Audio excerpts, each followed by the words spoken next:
Hello students, how are you? My name is Ekta and I hope you all are doing well. So today we will discuss about numericals related to electromagnetic waves. So let's get started. So this is our first question. Question 1. A plane electromagnetic wave travels in vacuum along z-axis. हमारे पास electromagnetic wave है, वो किस direction में travel कर रही है? Z axis के along travel कर रही है. ठीक है, जेड एक्सिस, उसके आगे कोई साइन नहीं, it means positive Z axis के टूवर्ड्स ट्रैवल कर रही है.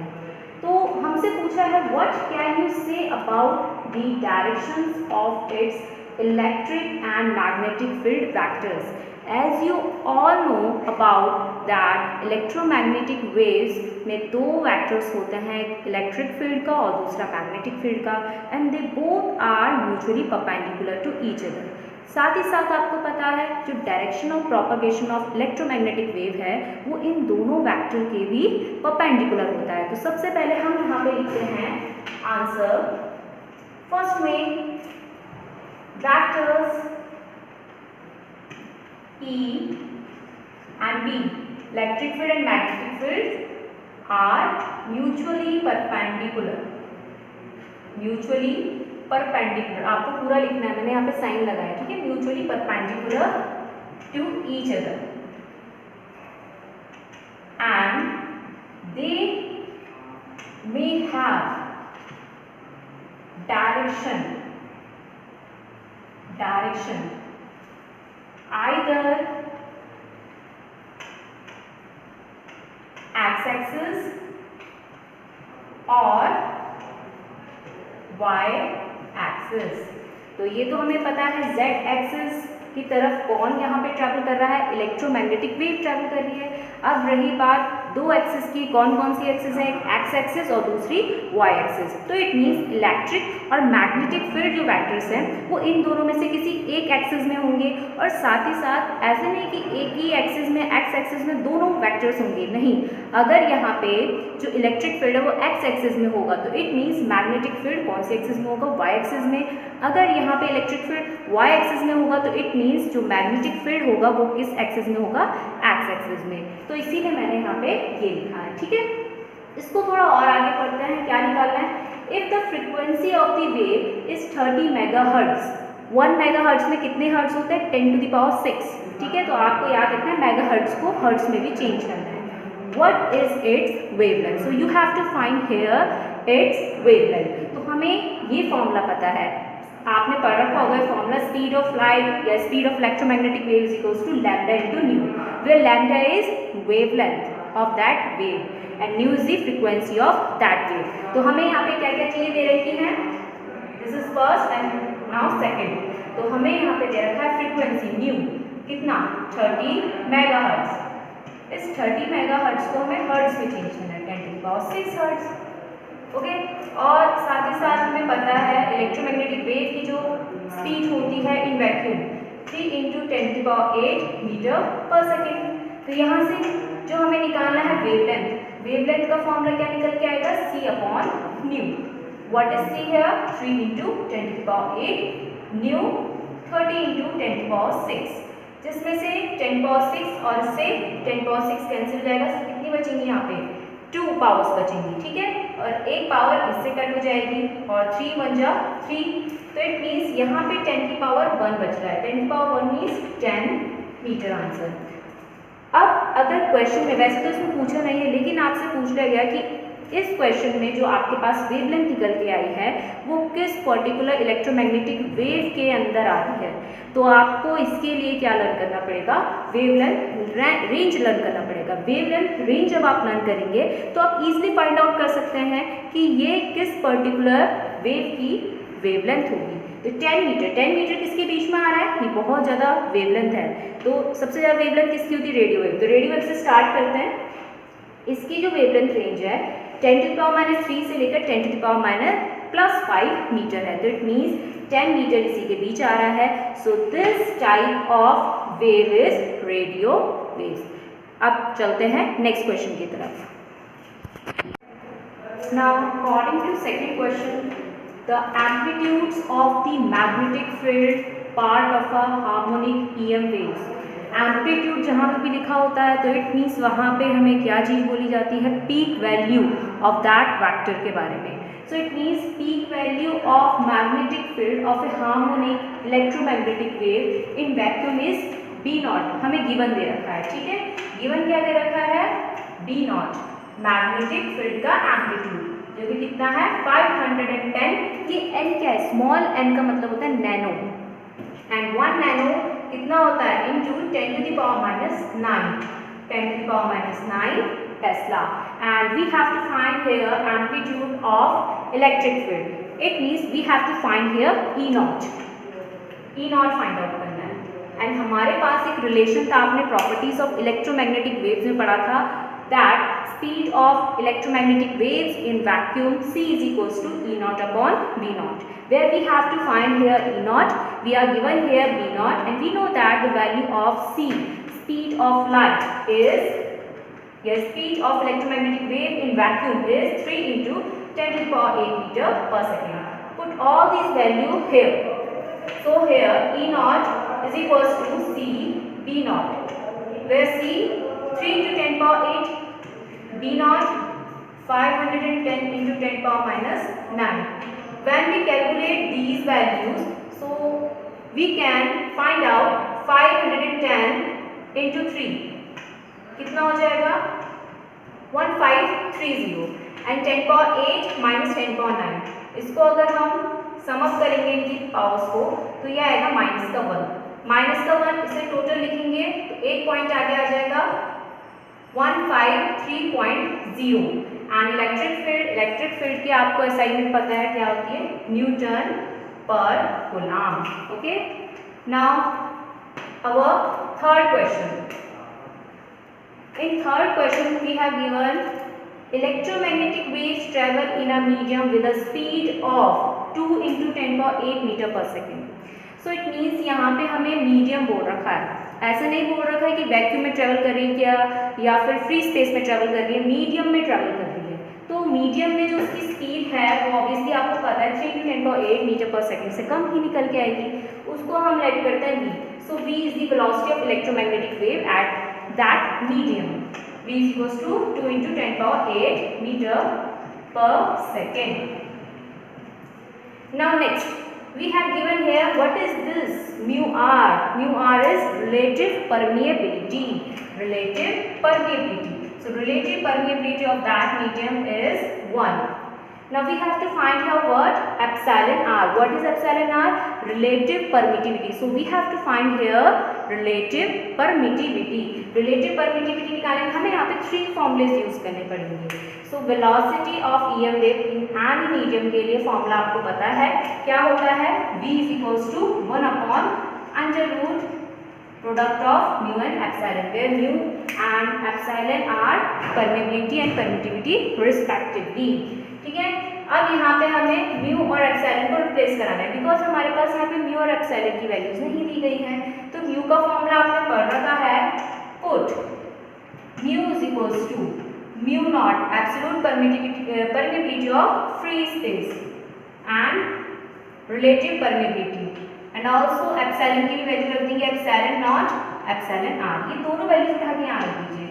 सो v का जो फॉर्मूला बनेगा 1 upon under root mu naught mu r epsilon naught epsilon r. हमें यहाँ पे निकालना है एप्सिलॉन आर की वैल्यू, बट यहाँ पे अंडर रूट फॉर्म है, तो हम यहाँ पे क्या करेंगे, स्क्वायरिंग बोथ साइड कर देंगे, squaring both side. After squaring both sides what we get here v square, और यहाँ पे अंडर रूट क्या हो जाएगा, हट जाएगा। So 1 upon mu naught mu r epsilon naught and epsilon r. हमें यहाँ पे फाइंड आउट करना है व्हाट, हमें यहाँ पे एप्सिलॉन आर फाइंड आउट करना है, तो ये इधर चला जाएगा एंड इसका नीचे, तो हमारे पास क्या आ जाएगा, ये आ जाएगा हमारे पास दिस वन एप्सिलॉन आर। मैं यहाँ पे सॉल्व करूँ उसे, ठीक है, epsilon r is equals to what, 1 upon v square mu naught mu r and epsilon naught. जहाँ पे हमें पता है v की वैल्यू 2 into 10 power 8 मीटर पर सेकेंड हमें प्लेस करनी है स्क्वायरिंग फॉर्म में। म्यू नॉट की वैल्यू आपको पता ही है 4 पाई इंटू 10⁻⁷ और म्यू आर की वैल्यू 1 गिवन दे ही रखी है। एप्सिलॉन नॉट की वैल्यू 8.854 इंटू 10⁻12। इस तरीके से वैल्यूज प्लेस कर देंगे सबकी। तो जब ये सारी वैल्यूज प्लेस करके जो भी आंसर आएगा हमारे पास वो आएगा 2.25। So here relative permittivity is equals to 2.25। Okay, और इसमें अगर आप एक शॉर्ट ट्रिक लगा सकते हो तो बहुत ही बढ़िया है। जैसे यहाँ पे 1/μ0 एंड एप्सिलॉन नॉट लिखा है, तो आप सभी को पता होता है कि speed of electromagnetic wave in vacuum जो भी कितना दिया रहता है 1/√μ0 एप्सिलॉन नॉट। अगर मैं स्क्वायरिंग कर दूँ तो ये इस तरीके से आ जाएगा 1/μ0 एप्सिलॉन नॉट। तो इट मीन्स 1/μ0 एप्सिलॉन नॉट की जगह आप यहाँ पे c² भी पुट कर सकते हैं। जब आप c² पुट कर देंगे तो आपको डायरेक्ट वहाँ पे 3 इंटू 10⁸ को स्क्वायर करना पड़ेगा और इजीली फिर उसके बाद हमारे पास आंसर निकल के आ जाएगा 2.25। किस तरीके से, ऐसे भी कर सकते हैं, यहीं पे सॉल्व करके दिखा देती हूँ। ये ऐसे हो जाएगा, या फिर आप ऐसे भी कर सकते हैं, यहाँ पे c² v² एंड यहाँ पे mu r as it is रहेगा। c² की जगह 3 इंटू 10⁸ स्क्वायर है 3 इंटू 10⁸ 2 टाइम्स आ जाएगा यहाँ पे, ठीक है। v² 2 into 10⁸ into 2 into 10⁸ and mu r क्या है 1। सो 10⁸ से 10⁸ कट एंड ये हमारे पास आ जाएगा 9/4। 9/4 कितना हो जाएगा यहाँ पे 2.25। So this is the value of relative permittivity. Now before moving next question, हम यहाँ पे समझ लेते हैं कि जो प्लेन इलेक्ट्रोमैग्नेटिक वेव होती है उसके इलेक्ट्रिक फील्ड वेक्टर और मैग्नेटिक फील्ड वेक्टर की इक्वेशन हम साइन वेव्स और कोसाइन वेव्स में कैसे लिखते हैं। जैसे कि आप सभी को पता ही है कि जो इलेक्ट्रोमैग्नेटिक वेव है वो अपने इलेक्ट्रिक फील्ड और मैग्नेटिक फील्ड के मैग्नीट्यूड सिनुसॉइडली टाइम के हिसाब से चेंज करती रहती है। तो जब हम उसकी एक्सप्रेशन निकालते हैं, वो एक्सप्रेशन या वो डेरिवेशन आपके कोर्स में नहीं है, सिर्फ आपको ये इक्वेशंस याद रखनी है, ठीक है, और इससे रिलेटेड जो कंसेप्ट है वो याद रखना है। तो देख लीजिए कि जब हमारे पास इलेक्ट्रिक फील्ड है तो इलेक्ट्रिक फील्ड वेक्टर को हम किस तरीके से शो करते हैं साइन वेव्स की फॉर्म में, E = E0 sin kx + ωt। आपको याद करनी है, ठीक है। सिमिलरली ये इक्वेशन सारी पूरी यही रहेगी, बस यहाँ पे जहाँ पे साइन है वहाँ पे कॉस के थ्रू यहाँ पे हम दिखा सकते हैं, क्योंकि आपको पता है अगर वहाँ पे जो वेव है वो 0 से स्टार्ट कर रही है तो इट मीन्स वहाँ पे हम साइन वेव्स की फॉर्म में देखेंगे, साइन थीटा की फॉर्म में। अगर वो मैक्सिमम से स्टार्ट कर रही है तो इट मीन्स कोसाइन वेव्स की फॉर्म में देखेंगे। सिमिलरली अगर मुझे मैग्नेटिक फील्ड के केस में लिखना है तो ये भी सारी इक्वेशन सेम टू सेम ऐसी बनेगी, जहाँ जहाँ पे E है वहाँ पे B हो जाएगा, बाकी सब कुछ एज इट इज रहेगा, ठीक है। तो यहाँ पे आपको हर एक जो यहाँ पे क्वांटिटी है इसका मतलब समझ में आना चाहिए। सो यहाँ पे E और जो B है ये वेरी कर रहे हैं, ठीक है। अब अगर इनके सफिक्स में Y लिखा हो या Z लिखा हो, जैसे यहाँ पे Y या Z लिखा हो, तो इट मीन्स कि इलेक्ट्रिक फील्ड Y एक्सिस के टुवर्ड्स क्या कर रहा है, ट्रैवल कर रहा है, ठीक है। यहाँ पे Z लिखा है तो it means electric field Z axis के टुवर्ड्स ट्रैवल कर रहा है। यहाँ पे Y लिखा है तो it means magnetic field Y axis के टुवर्ड्स ट्रैवल कर रहा है, और यहाँ पे Z लिखा है तो इट मीन्स जो मैग्नेटिक फील्ड है वो Z एक्सिस के टुवर्ड्स ट्रैवल कर रहा है। बट यहाँ पे जो इक्वेशंस हैं इसमें आपको दिख रहा होगा यहाँ पे x लिखा हुआ आ रहा है, k के साथ x लिखा हुआ आ रहा है, ठीक है। तो इट मीन्स ये इक्वेशंस किसके यहाँ पे हम इसको शो करवा रहे हैं, इलेक्ट्रोमैग्नेटिक वेव के थ्रू शो करवा रहे हैं। तो ये याद रखना, जो भी साइन के अंदर x होगा या y होगा या z होगा वो एक्सिस एक्चुअली वहाँ पे बताएगा कि इलेक्ट्रोमैग्नेटिक वेव किस डायरेक्शन में ट्रैवल कर रही है। तो इट मीन्स यहाँ पे x लिखा है तो x एक्सिस के टुवर्ड्स ट्रैवल कर रही है। But there are two types of x-axis, one is positive and another one is negative। तो आपको याद रखना है जब साइन बीच में प्लस का होगा, ये आपको याद रखना है, जब साइन बीच में प्लस का होगा आपको प्लस याद रखना है, प्लस का होगा तो इट मीन्स वो जो EM वेव्स है वो नेगेटिव डायरेक्शन में ट्रैवल कर रही होगी। तो it means electromagnetic wave is travel along negative x axis, here also negative x axis, here also negative and here also negative x axis। x axis कैसे पता चला? क्योंकि k के साथ क्या है, x है, ठीक है। नेक्स्ट थिंग, ये E नॉट क्या है जो यहाँ पे लगे हुए, क्या है? E नॉट B नॉट आपको पता ही है, maximum amplitude of electric field and maximum amplitude of magnetic field, ठीक है। Next thing K, what is K here? K is wave propagation vector, या फिर सिंपल हम इसे वेव वेक्टर भी बोलते हैं। ये वेव वेक्टर का फॉर्मूला क्या होता है? 2 पाई अपॉन लैम्डा। ये वेव वेक्टर एक्चुअली हमें क्या बताता है? वो ये हमें बताता है कि जो भी वेव है वो अपनी एनर्जी, वेव एनर्जी किस डायरेक्शन के अलाउंड ट्रैवल कर रही है। तो वेव वेक्टर एक्चुअली उसके प्रोपगेशन के वेक्टर को बोला जाता है, वेव प्रोपगेशन वेक्टर को बोला जाता है, ठीक है। और इसका फॉर्मूला आपको याद रखना है 2 pi upon lambda, where lambda is wavelength of that wave. Now what is omega? Omega से आपको फैमिलियर है ही, ओमेगा क्या होता है यहाँ पे? Angular frequency. एंगुलर फ्रीक्वेंसी का formula 2 pi by capital T. तो स्मॉल टी और कैपिटल टी में फर्क रखना। स्मॉल टी वेरिएबल टाइम है और कैपिटल टी यहाँ पे किसको बता रहा है? टाइम पीरियड को बता रहा है, ठीक है, कि 1 रेवोल्यूशन कंप्लीट करने में, वहाँ पे 1 साइकिल कंप्लीट करने में उस वेव को कितना टाइम लग रहा है। तो आपको ये एक्सप्रेशन याद रखनी है। नाउ इसी में मैं कुछ चेंजेस कर देती हूँ। अगर यहाँ पे प्लस की जगह माइनस देखने को मिल जाए तो इट मीन्स यहाँ पे क्या होगा? जो इलेक्ट्रोमैग्नेटिक वेव है वो किस एक्सिस के टुवर्ड्स ट्रैवल कर रही होगी? पॉजिटिव एक्स एक्सिस के टुवर्ड्स। जस्ट आपको उल्टा याद रखना है, प्लस है तो नेगेटिव एक्सिस की तरफ, और अगर माइनस है तो पॉजिटिव एक्सिस की तरफ। y होगा, x होगा कि z एक्सिस, तो वो k के साथ जो भी यहाँ पे वेरिएबल होगा वो डिसाइड करेगा, ठीक है। और साथ ही साथ एक और चीज, कभी कभी यहाँ पे इक्वेशन जैसे ई एक्स फॉर्म में नहीं दिया जाएगा, आई कैप फॉर्म में दे दिया जाएगा, सॉरी जे कैप फॉर्म में दे दिया जाएगा, तो इससे भी आप पता लगा सकते हैं। कैसे?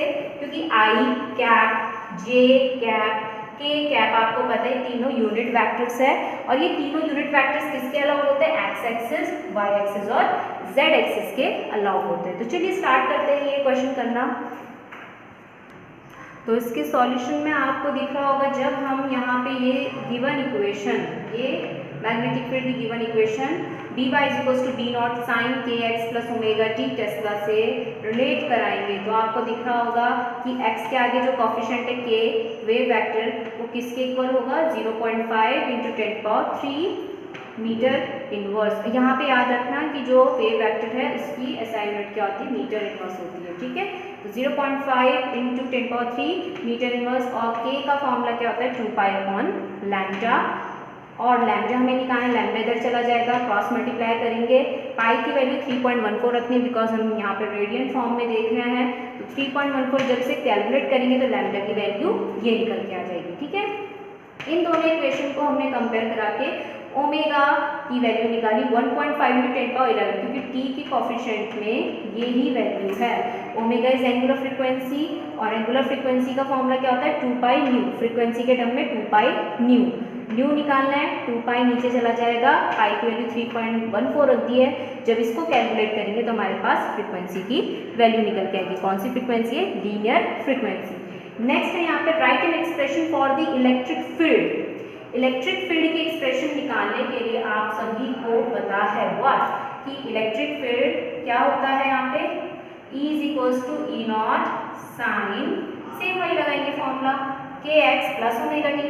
मतलब जो यहाँ पे ये चीज़ है वो तो पूरी सेम आ रही है ना, तो इट मीन्स यहाँ पे जो पूरी चीज़ है वो यहाँ पे भी हम ऐसे लिखेंगे, बट हमारे पास E0 नहीं है तो E0 निकालना पड़ेगा, ठीक है। दूसरी चीज़, यहाँ पे मैग्नेटिक फील्ड है y एक्सिस के टूवर्ड्स, इलेक्ट्रोमैग्नेटिक वेव ट्रैवल कर रही है कौन सी एक्सिस के टूवर्ड्स? देखो पॉजिटिव में तो नेगेटिव x एक्सिस के टूवर्ड्स ट्रैवल कर रही है, और मैग्नेटिक फील्ड भी क्या होगा? नेगेटिव y एक्सिस के टूवर्ड्स। तो इलेक्ट्रिक फील्ड कहाँ होगा? नेगेटिव z एक्सिस के टूवर्ड्स। तो मैं यहाँ पे क्या लिखूंगी? EZ। नेगेटिव आपको दिमाग में रखना है क्योंकि यहाँ पे पॉजिटिव आ रहा है, तो इट मीन्स किस डायरेक्शन में ट्रैवल कर रही होगी वेव? नेगेटिव डायरेक्शन में, ठीक है। E0 निकालना है। E0 निकालने के लिए आपको फॉर्मूला अच्छे से पता है, क्या होता है? C = मैं डायरेक्ट यहाँ पे लिख रही हूँ, C = E0/B0। और ई नॉट का फॉर्मूला निकाल दो, c इंटू बी नॉट हो जाता है। c कितना है 3 इंटू 10⁸ मीटर पर सेकेंड होता है। बी नॉट कितना दे रखा है, देखिए ये है बी नॉट। अगर मैं इस इक्वेशन को इस इक्वेशन के साथ कंपेयर करूँ तो बी नॉट क्या है 2 इंटू 10⁻⁻⁷।